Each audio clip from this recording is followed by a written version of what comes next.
하나님의 말씀은 오늘 민수기 구속사적 관점에서 본 민수기 파노라마를 시작하겠습니다. 유도순 목사님 책을 참고로 하는 것입니다. 민수기는 약속의 땅을 향한 행진이라고 볼 수가 있습니다. 모세가 모압 강야에서 기록했습니다. BC 1446년에서 1406년경에 기록된 것으로 추측할 수가 있고요. 대상은 이스라엘 백성입니다. 9세대가 준비되고 또 9세대가 실패되고 신세대가 준비되는 그것을 지금 기록하고 있는 것이고요. 시내산에서부터 가나안 건너편 모압 평야의 강야에 이르는 과정을 기록하고 있는데요. 출애굽한 이스라엘 전 민족에 대해서 인구조사를 실시하는 장면으로 시작됩니다. 이것은 가나안 진군을 위해서 자체 정비가 필요했기 때문에 이렇게 한 것이고요. 그때 이제 하나님께서는 구름 기둥과 불기둥으로 인도해 주시고 시내산을 출발해서 이제 인생 여정의 강야길을 가게 되는 것입니다. 그리고 그들은 11일 만에 가나안의 국경지대인 가데스 바나에 도착했고 거기서 12명 가나안 정탐꾼을 파견하게 됩니다. 이곳에서 이스라엘은 대범죄를 짓는 것이 되고요. 그래서 10명은 하나님을 의심한 불신의 말을 했고 2명만 신앙적인 답을 하므로 이곳에서 죄를 짓게 되는 이스라엘이 강야 40년을 생활을 하게 하는 그런 역사입니다. 유랑의 책입니다. 민수기는 불과 11일 정도면 도달할 수 있는 거리를 40여 년 동안이나 방황한 것은 하나님의 약속을 믿지 못한 불신앙에 대한 하나님의 심판적 성격을 전가하고 있는 것입니다. 그래서 이들이 불평한 40일 정탐한 그것을 하루로 쳤어. 그 하루를 1년으로 쳤어. 이제 40년 강야 방황하는 그런 형벌을 받게 되는 것입니다. 모든 것은 인간의 생사화복의 주관자 대신 하나님을 의지해야 되는데 하나님을 불신할 때 오는 이런 이스라엘 백성들의 방황함으로 하나님 앞에 불순종한 이들의 죄악을 우리가 이 이스라엘 백성들을 보면서 교훈을 받게 되는 그런 책이 민수기 책이라고도 볼 수가 있습니다. 결국은 우리가 이것을 통해서 우리의 믿음이 중요한 것이고 하나님 약속의 말씀을 믿고 끝까지 하나님을 사랑함으로 이 땅을 살아야 된다. 이것을 다시 한번 깨닫게 됩니다. 다시 한번 말씀을 정리해 보면은 민수기 앞에 창세기, 출애굽기, 레위기를 정리해 보면은 창세기는 이제 천지 창조로 시작해서 야곱의 자손이 70여 명이 애굽으로 내려가는 데까지 이르고 출애굽기는 이제 애굽에서 430년 동안 노예 생활을 하던 야곱의 자손들이 애굽을 탈출해서 시내산에 1년간 머무면서 율법을 받고 성막을 세우는 그런 내용이고 레위기는 이제 완성된 성막에 임재하시는 하나님을 어떻게 섬겨야 하는가에 대한 내용이고 이제 민수기는 시내산을 출발하여 요단 동편 모압 평지에 이르는 강야 40년간의 방황을 기록한 책이다. 이렇게 볼 수가 있습니다. 이스라엘 백성들은 바로의 노예였던 신분에서 구속되었잖아요. 출애굽기가 구속을 상징하는 책인데 그런데 하나님의 백성답게 살아가야 할 율법과 하나님이 그들과 함께 하신다는 임재의 상징으로 성막이 세워졌는데 이제 그것을 가지고 하나님 명령대로 약속의 땅까지 순종함으로 믿음으로 순종함으로 진군해 나가는 일인데 이들은 약속의 땅에 들어가기 위해서 강야를 통과해야만 하는데 이 강야를 통과하는데 이들이 불신앙으로 이제 하나님의 진노를 받게 된다는 것입니다. 그래서 우리는 하나님의 군대로 세워진 우리가 하나님의 약속을 믿고 명령에 따라 진전해 가는 것은 오직 믿음뿐이다. 이것을 다시 한번 교훈받게 되고요. 하나님의 군대는 우리가 살아도 주를 위하여 살고 죽어도 주를 위하여 죽나니 그러므로 사나 죽으나 우리가 주의 것이로다. 로마서 14장 8절 이 말씀처럼 우리는 다시 한번 오직 하나님의 군대로 부름받은 자는 주를 위해서 살아야 된다. 이것을 교훈받게 됩니다. 그래서 40년 동안 광야를 방황하면서 여호수아와 갈렙에는 다 죽습니다. 그리고 이제 2세대들이 다시 일어나 가나안에 입성하는 준비를 하는 그런 내용입니다. 이것을 볼 때 우리는 여호와의 군대는 이제 출발에 앞서서 유월절을 지키게 되는데요. 40년이 지난 후 약속의 땅에 입성해서도 우선적으로 유월절을 지키는 것입니다. 여호수아서 5장 10절 말씀 보면은 출애굽이나 가나안 입성을 하게 된 것이 하나님의 은혜라는 고백이고, 또 나아가서 유월절 어린 양의 실체이신 그리스도를 대망하게 하기 위해서인 것입니다.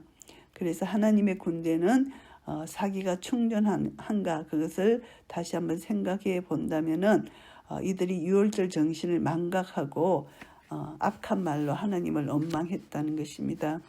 그래서 그들은 불평을 하기 시작합니다. 그래서 이들의 불평은 참 계속해서 물이 없다 불평하고, 그리고 고기가 없다 불평하고, 이들의 불평은 여기저기서 불평을 하는 것인데, 이제 한 장 한 장씩 구체적으로 짚어보면서 이제 말씀을 나누겠습니다. 그런데 민수기의 분기점은 14장이라고 볼 수가 있습니다. 12지파의 족장들로 구성된 정탐꾼들 중 10명이 불신앙의 악평을 했기 때문이고요. 그것은 반영입니다. 반영을 했고요. 2명만 이제 하나님을 신뢰하는 그런 하나님 믿음의 말을 한 것이죠. 그래서 이제 모압 평지에 이르렀을 때 이들은 또 하나님께서 2차 인구조사를 명하십니다. 인간의 불성실에도 불구하고 하나님께서 계획하시고 언약하신 바를 주권적으로 이루시는 신실하신 하나님을 볼 수가 있습니다. 모압 평지에서 이스라엘 자손을 계수한 중에는 모세와 제사장 아론이 시내 강야에서 계수한 이스라엘 자손은 한 사람도 들지 못했습니다. 이것은 1세는 다 죽었다는 것이죠. 여분의 아들 갈렙과 눈의 아들 여호수아 외에는 한 사람도 남지 아니하였더라. 26장 64절에서 65절 말씀입니다. 그래서 제2차 인구조사를 했을 때 1세들은 여호수아과 갈렙 외에는 다 죽었다는 것을 알 수가 있습니다. 이제 우리가 이 성경을 통해서 다시 한번 히브리서 3장 18절 19절 말씀을 보시면 이런 말씀이 있습니다. 하나님이 누구에게 맹세하사 그의 안식에 들어오지 못하리라 하셨느뇨. 곧 순종치 아니하던 자에게가 아니냐. 이로 보건대 저희가 믿지 아니하므로 능히 들어가지 못한 것이라. 결국 1세들은 믿지 못함으로 가나안에 들어가지 못했다는 것을 말씀합니다. 저희와 같이 우리도 복음 전함을 받은 자이나 그러나 그 들은 바 말씀이 저에게 유익되지 못한 것은 듣는 자가 믿음을 하합지 아니함이라. 히브리서 4장 12절에도 이렇게 말씀하고 있습니다. 결국 이들이 불순종 믿지 아니함 때문에 구원에 이르는 믿음을 가지지 못했기 때문에 가나안 땅에 들어가지 못했다는 것입니다. 그래서 믿음으로 하합하는 것이 너무 중요하다는 것을 깨닫게 됩니다. 민수기 1장 말씀을 정리해 보겠습니다. 하나님께서 각 하나님의 군대를 세우시고 군대대로 계수하라고 말씀하십니다. 이것을 우리가 신약에 비춰본다면 거듭난 자 수를 계수하라 이렇게도 볼 수가 있습니다. 왜냐하면 고린도전서 4장 15절 말씀에 복음으로 너희를 낳았다 이렇게 말씀하시고, 에베소서 4장 15절에는 범사에 그에게까지 자랄지어다. 결국은 우리가 거듭나서 예수 그리스도에게까지 자라는 것, 이것이 하나님이 원하는 것입니다. 그런데 이스라엘 백성들은 광야 동안 계속 불평불만한 것을 우리가 볼 수가 있습니다. 그래서 하나님께서는 에베소서 6장 11절 말씀을 통해서 마귀를 대적하라는 전신갑주를 입으라고 훈계하고 있는 것입니다. 1장의 중심 주제는 싸움에 나갈 만한 모든 자를 계수하는 데 있습니다. 성막을 세운 것은 출애굽한 지 만 1년 만에 세워졌고, 그리고 이제 군대를 계수하라는 명령은 이스라엘 자손이 애굽 땅에서 나온 후 둘째 해 둘째 달 첫째 날에 성막이 완성된 후 한 달 후입니다. 이것이 이제 하나님 명령이고요. 20세 이상으로 사업에 나갈 만한 모든 자를 계수하라. 이 하심이 하나님이 우리의 이스라엘 백성에 대한 기대하심이라고 볼 수가 있습니다. 이들은 더 이상 노예가 아니고 애굽의 노예가 아니고 여호와의 군대라는 것을 말씀합니다. 그래서 우선 이제 사업에 나갈 만한 자 20세 이상을 뽑는 것입니다. 훈련되고 무장해야 되기 때문에 그래서 여기서 불구자는 제의가 되는 것입니다. 이스라엘의 장자 로벤의 아들에게서 난 자부터 계수가 나옵니다. 그래서 계수하면 일본 자의 총계가 62만 3,550명이었더라. 이렇게 46절에 말하고 있습니다. 레위 지파는 계수에 들지 아니하였으니 47절에 말씀하는데 레인의 증거에 성막 사방에 진을 쳤어 이스라엘 자손의 회중에게 진노가 임하지 않게 할 것이라. 이 그들의 임무는 53절에 나옵니다. 레위는 성막에 대한 책임과 백성을 대표해서 하나님과의 관계를 바르게 유지해야 되기 때문에 다른 군대들이 마음 놓고 나가서 싸울 수 있었던 것이고요. 그리고 모세가 손을 들고 기도함으로써 여호수아가 나가서 싸워서 승리한 것도 이런 이유라고 볼 수가 있습니다. 그래서 20세 이상으로 싸움에 나갈 만한 모든 자를 계수하라 이렇게 말씀하시는 것은 신약 교회에도 적용이 되는 말씀인데요. 복음으로서 너희를 낳았다. 거듭나야 하고 범사의 그에게까지 자라라. 그런 후에 마귀의 관계를 능히 대적하게 하여 하나님의 전신갑주를 입어라. 이렇게 명령하고 계시는 것입니다.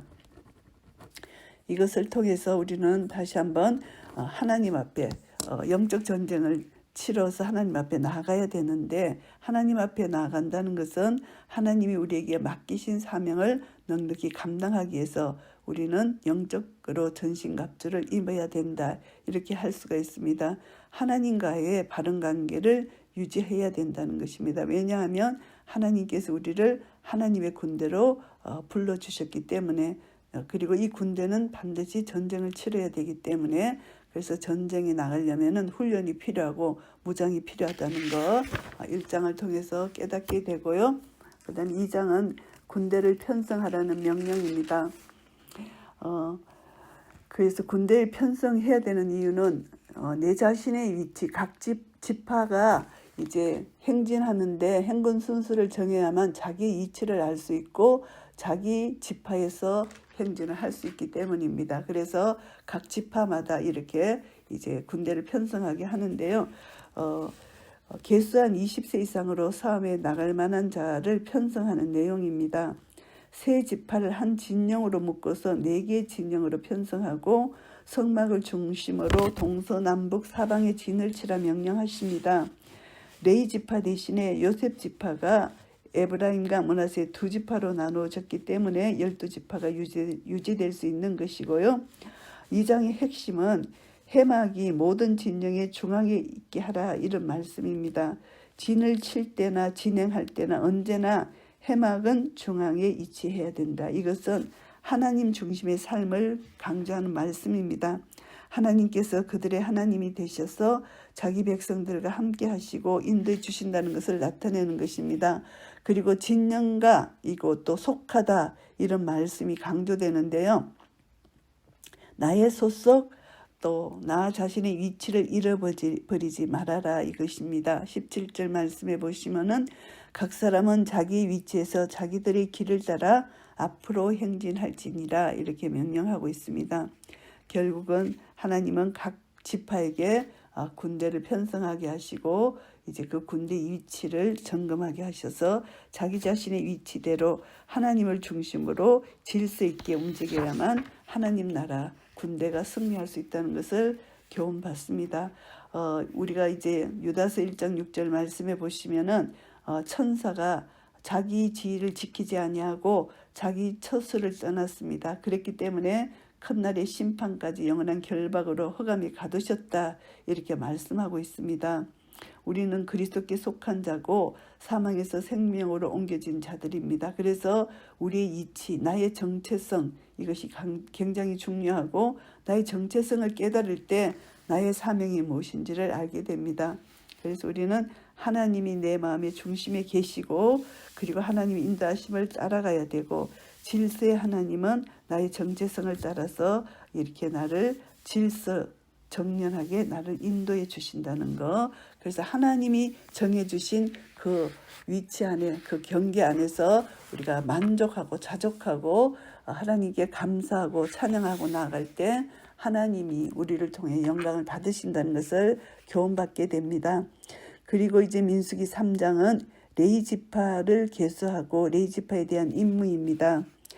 레위지파는 아론의 자손들은 제사장이 되고 레위지파는 나아가 제사장 아론 앞에 서서 그에게 시종하게 하라, 이런 직분을 주셨습니다.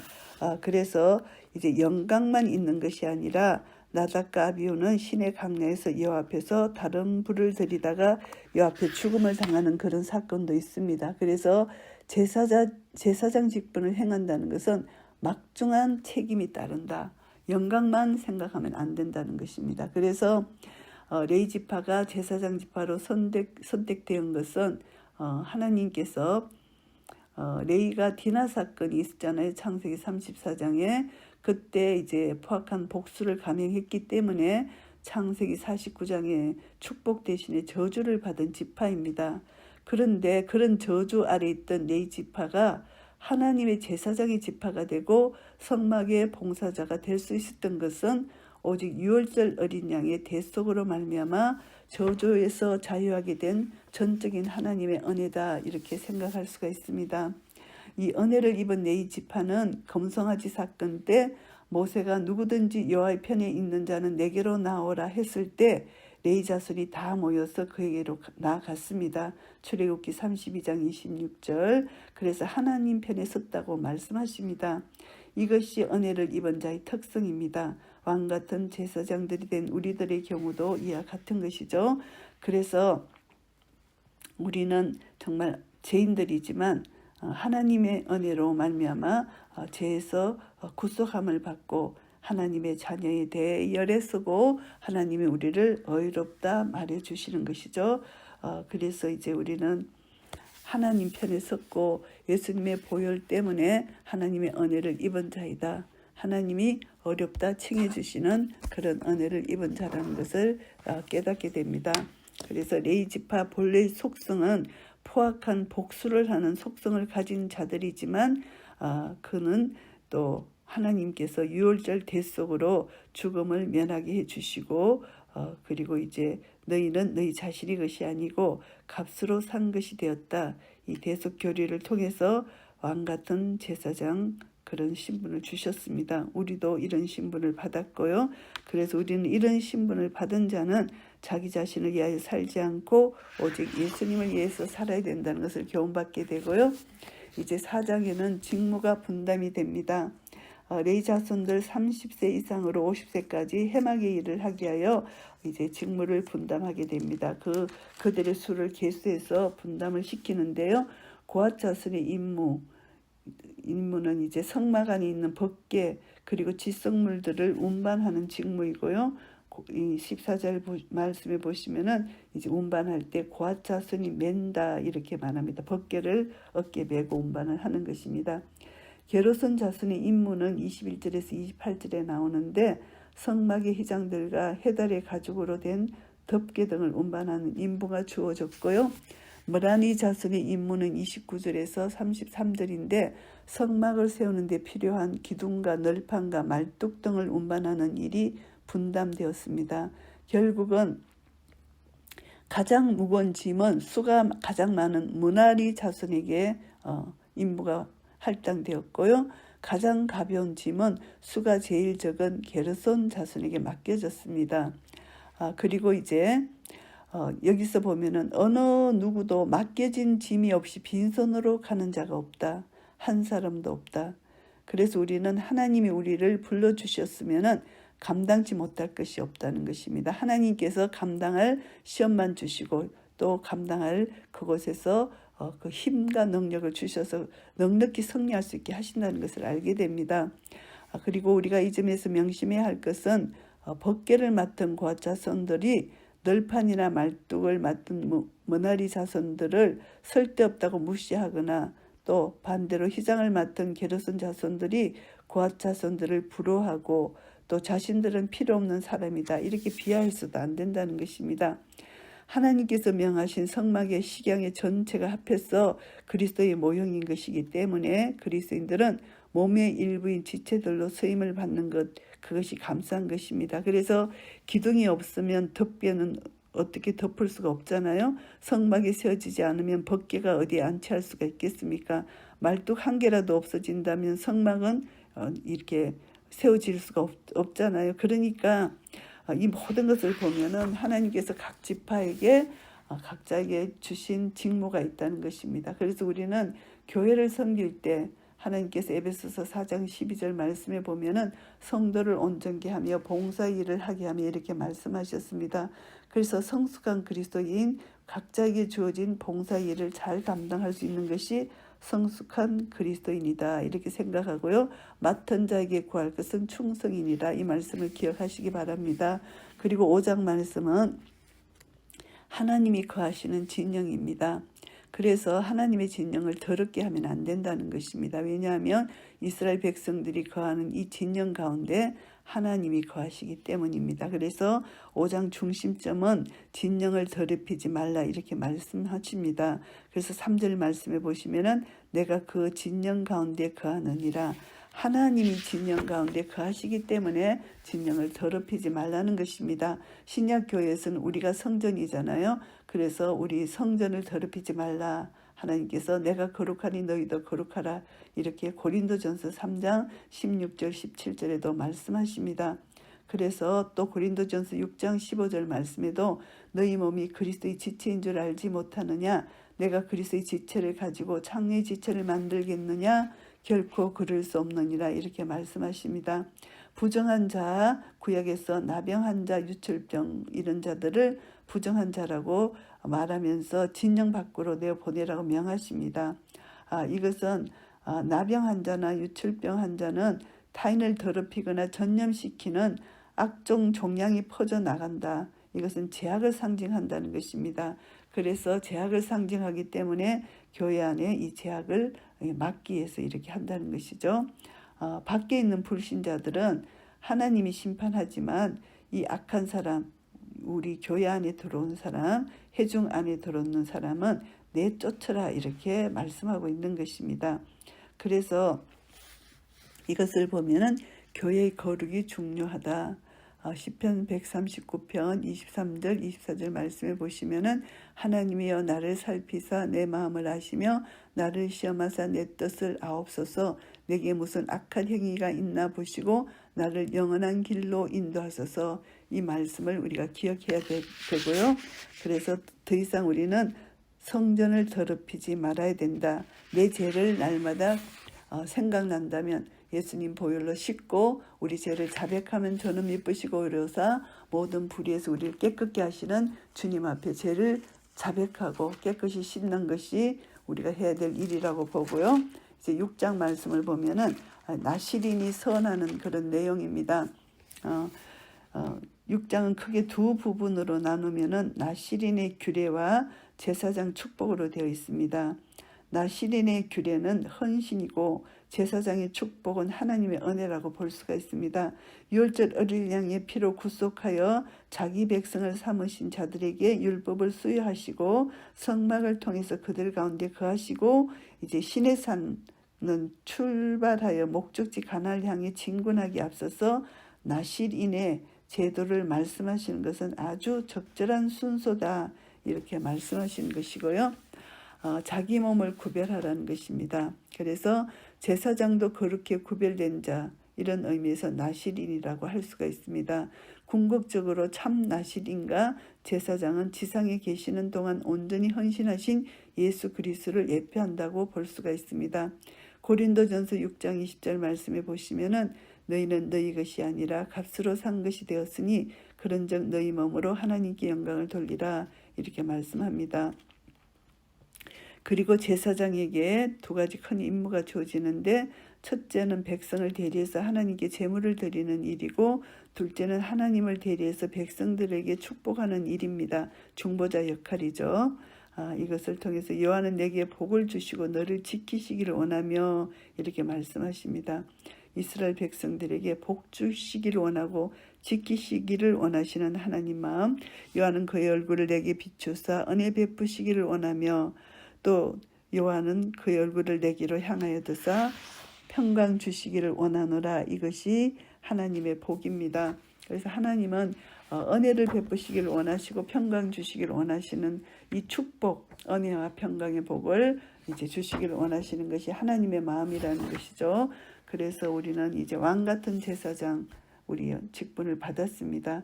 그래서 우리가 남에게 하는 최고의 축복은 이제 하나님의 은혜와 평강이 이제 형제 자매에게 있기를 이제 기도하는 것, 그리고 또 구원의 복음을 전해서 그들이 묶인 결박이 풀어지는 이제 은혜와 평강이 그들에게 넘칠 수 있는 그런 은혜를 함께 나누는 것, 이것이 우리가 해야 될 일이라고 생각하고요.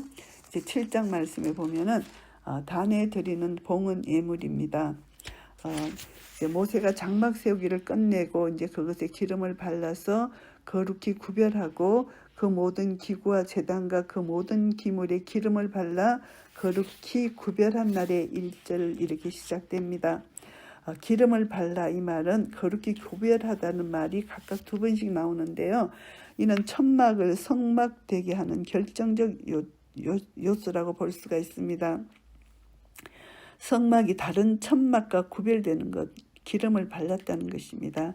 그래서 하나님이 인치셨다 이렇게 생각할 수도 있죠.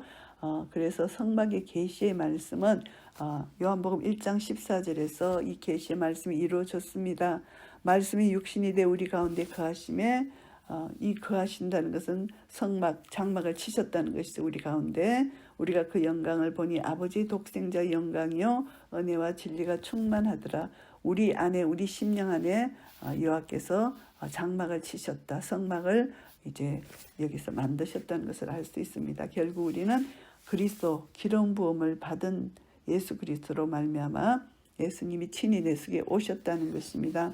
성막의 계시는 너희가 하나님의 성전인 것과 하나님의 성령이 너희 안에 거하시는 것을 알지 못하느뇨. 고린도전서 3장 16절 말씀을 우리가 알 수가 있습니다. 교회는 기름을 발라야 됩니다. 성령님이 임재하셔야 됩니다. 거룩하게 구별함을 얻어야 되는 것이 교회입니다. 그래서 거룩한 공예라고 말씀하잖아요. 교회의 모든 부서 기관 성령님이 주관하셔야 된다는 것을 알 수가 있습니다. 내 한 사람 한 사람의 사는 삶도 성령님이 주관하셔야 되고 교회의 모든 것이 다 성령님이 주관하셔야 된다. 우리가 드리는 예배 그리고 교회의 모든 사역, 이 교회의 모든 행정까지 성령님의 기름 부으심이 있어야 된다는 것. 하나님께서 각자에게 언사를 나눠주시는데 이 언사는 성령께서 그의 뜻대로 각 사람에게 나눠주는 것이다. 고린도전서 2장 11절에 말씀하고 있습니다. 그래서 우리는 성령님으로 말미암아 하나님으로부터 언사 선물을 받았습니다. 이 선물을 소중히 여기고 이 언사대로 하나님 나라 영광을 위하여 아름답게 드린다면은 하나님께서 우리를 통하여 영광을 받으실 것입니다. 우리가 이 보배를 질그릇에 가졌으니 이 질그릇 우리 속에 이 보배 예수 그리스도를 받았습니다. 하나님께서는 질그릇과 같은 우리에게 성령을 주시고 각양 은사를 주셨다는 것이죠. 받은 은사대로 믿음의 분량대로 하나님께 드리는 것이 하나님께 영광을 돌려드리는 것입니다.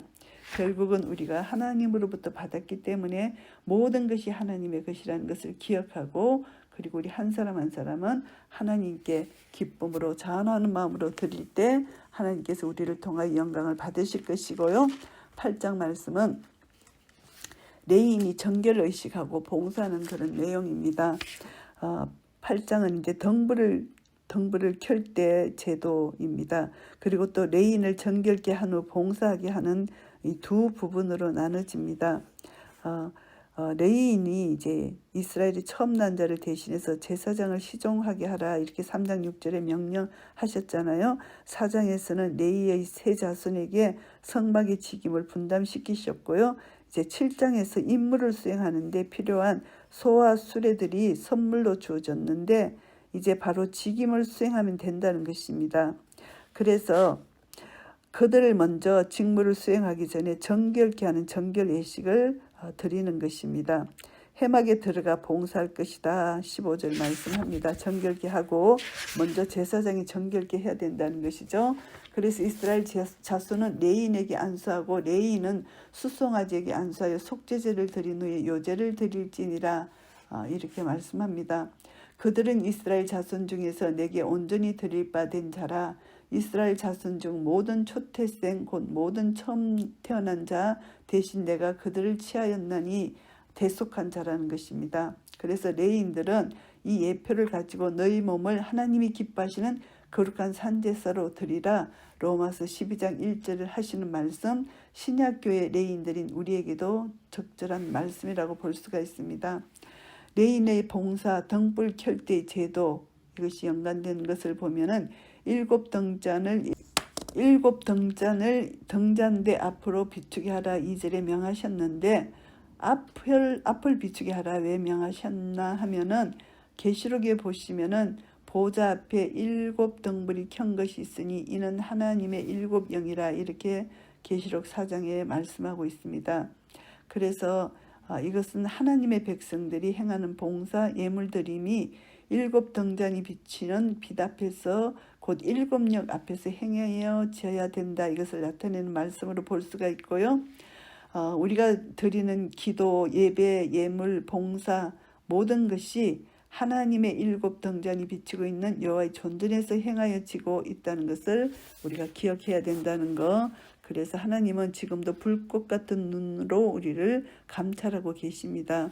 그래서 우리가 모든 봉사를 할 때 나는 죽었고 내 안에 그리스도께서 사신다는 것을 믿는 믿음 안에서 하나님 앞에서의 봉사가 중요한 것이고 우리 레위인된 우리는 속죄제물로 먼저 속죄한 후에 요제를 드려라. 그래서 정결케 한 후에 봉사하라 이런 뜻으로 우리가 볼 수가 있습니다. 그래서 처음 난 자의 대신으로 취하셨다는 것은 대속하신 어린 양의 피로 우리가 고난을 얻었다는 것을 날마다 기억해야 된다는 것을 깨닫게 됩니다. 9장을 또 크게 두 부분으로 나누면은 1절부터 14절은 유월절을 지킨 내용이고요. 15절에서 23절은 성막에 덮인 구름의 인도를 따라 진행하기도 하고 머물기도 했다는 내용입니다. 중심점이 유월절에 있습니다. 유월절을 지키라 명하심은 출발을 위한 마지막 준비인 것이고요. 지정한 기일에 지키게 하라 2절에 말씀하십니다. 지정한 기일은 정월 14일 해질 때입니다. 인구조사를 한 2월 1일보다 먼저인 것이 되죠. 그래서 어찌해서 이 기사가 출발 직전인 9장이 기록이 되었는가 이렇게 본다면은 1차 유월절에 참여하지 못한 사람들을 위해서 2월 14일 11절에 그 출발 일주일 전에 2차로 지켰기 때문이라고 볼 수가 있고요. 유월절은 이스라엘을 이스라엘 되게 하는 사활적으로 중요한 의미가 있는 것입니다. 그래서 하나님께서 출발에 앞서 유월절을 지키라 명하셨고요. 그들의 정체성을 망각하지 않도록 일깨워주기 위하심이라고 볼 수가 있습니다. 유월절이 신약교회에서 성찬으로 주어졌는데 징계 중에 성찬을 중재하라는 말씀도 있잖아요. 그래서 제중에는 주님과의 교제를 할 수가 없는 것입니다. 구약에는 낮에는 구름 기둥으로 밤에는 불 기둥으로 이스라엘을 행진을 도와주시고 함께 하신 하나님이 명령 내리신 그 명령 따라 이들이 순종을 했습니다. 그래서 하나님 명령 따라 순종하는 것이 여호와의 군대입니다. 그래서 우리도 여호와의 군대로 부름을 받았기 때문에 강야 같은 이 세상을 살면서 하나님의 명령을 항상 기억하고 하나님 명령에 순종해야 된다는 거. 그래서 이제 유월절을 다시 한번 생각해 보면서 신약의 성찬으로 발전했고 성막은 예수 그리스도의 구속으로 말미암아 교회가 성막이 되었다는 것, 이것을 다시 한번 요점을 정리할 수가 있고요. 구름과 불은 내주하시는 성령님의 예표라고 볼 수가 있고요. 이것을 통해서 우리는 날마다 성령님의 인도하심을 따라가야 된다고 깨닫게 됩니다. 그래서 유월절 어린 양 보혈을 날마다 감사하고 예수 그리스도로 말미암아 예수 그리스도의 구속으로 말미암아 세워진 주님의 몸된 교회를 통해서 우리는 더 하나님께 영광을 돌리고 우리 한 사람 한 사람 정체성을 끝까지 망각하지 않고 지킨다면은 하나님이 우리를 부르신 부름에 합당한 삶을 살아갈 수 있다는 것을 깨닫게 됩니다. 10장 말씀입니다. 앞서 행하시는 하나님이십니다. 구름 기둥, 불 기둥으로 앞서 행하여 주신다는 것입니다. 10장에서 이제 약속의 땅을 향하여 시내산을 출발하는 장면입니다. 출애굽의 목적지는 시내산이 아니고 너희가 이른 곳은 시온산이다. 이렇게 히브리서 12장 22절에 말씀합니다. 시온산에 가서 내가 나의 왕을 내 거룩한 산 시온에 세웠다. 시편 2장 6절 말씀입니다. 그리스도를 만나기 위해서라는 점을 명시한 것입니다. 그래서 시온산은 그리스도를 만나는 장소다 이렇게 생각할 수가 있습니다. 시내산을 통과해야만 한다는 것이죠. 시내산은 거기서 율법을 받고 그것을 통해서 죄를 깨달은 자만이 그리스도 복음의 필요성을 알게 되고 하나님의 구원 계획이 어떻다는 것을 그 중요점을 알게 된다는 것입니다. 그래서 1장에서 싸움에 나갈 만한 모든 자를 계속해 하신 하나님께서는 바로 출발시키신 것이 아니고 2장부터 9장까지를 통해서 철저한 출발 준비를 시켜주십니다. 그렇다면 하나님의 군대를 무엇으로 통솔하는가? 언나팔 둘을 만들고 두들겨 만들어서 그것으로 회중을 소집하며 진영을 출발하게 하라. 2절에 말씀하십니다. 만일 나팔이 분명하지 못한 소리를 내면 누가 전투를 준비하리요? 고린도전서 14장 8절에 말씀하고 있습니다. 말씀의 사역자들이 부는 나팔이 분명해야만 영적 전쟁에서 승리할 수 있음을 일깨워 주시는 말씀입니다. 나팔은 말씀일 뿐만이 아니라 대적을 치러 나갈 때에는 나팔을 크게 불지니 그리하면 너희 하나님 여호와가 너희를 기억하고 너희를 너희의 대적에게서 구원하시리라. 9절에도 말씀하셨습니다. 기도로 적용이 되는 말씀인데요. 둘째 해 둘째 달 스무날에 구름이 증거의 성막에 떠오르며 12절에 말씀하십니다. 시내산에 도착한 지 1년 만에 출발하는 신호가 나타나는데요. 선두로 유다 자손의 진영의 군기에 속한 자들이 그들의 진영별로 행진하였습니다. 14절 말씀요. 강야를 통과하기 위해서는 절대적으로 인도자가 필요한데 유다 진영의 선대에서 인도했습니다. 성령님께서 구름 기둥, 불 기둥으로 인도해 주셨다는 것을 알게 됩니다. 출발할 때와 머물 때 모세는 기도하기를 개가 떠날 때에는 모세가 말하되 여호와여 일어나소서 주의 대적들을 흩으시고 주를 미워하는 자가 주 앞에 도망하게 하소서 이렇게 기도했고 개가 쉴 때는 말합니다. 여호와여 이스라엘 종족들에게 돌아오소서 이렇게 35절 36절에 기도했습니다. 그리고 시편 기자는 어떤 찬양을 하나 하면은 시편 68편 7절에 하나님이여 주의 백성 앞에서 앞서 나가사 강야에서 행진하셨을 때에 이렇게 해석하고 있습니다.